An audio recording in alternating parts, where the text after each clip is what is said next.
There is good news on the economy tonight, with inflation falling to its lowest level in more than 3 years. This makes it more likely that the Federal Reserve will cut interest rates next month. But as senior business and technology correspondent Ling Kent reports, Americans are still frustrated with higher prices on some everyday items. Mom of four, Shauna McDonald, says her annual back-to-school shopping trip cost more this year. Tape, staples. She's been bargain hunting, looking for the best deals for her second grader, Willow. How does it feel spending this year versus last year?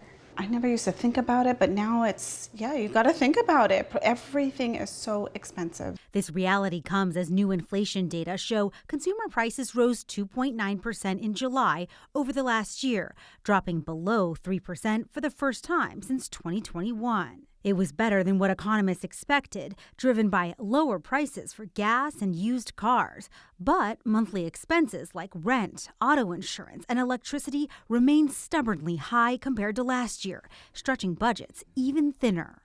The Biden administration acknowledging the pain. I have three words for people who feel the way you just said, which is we hear you. Does this inflation report increase the chances of a bigger rate cut from the Federal Reserve? We've seen inflation come down and we've seen more worrying reports on the employment side. I would guess that a slightly bigger cut is more on the cards today than it was yesterday. McDonnell, who also owns this crystal shop in Burbank, says that even though inflation has cooled off, her bottom line hasn't warmed up. That tells me one thing. It's not quite better yet. So I think we still have a ways to go.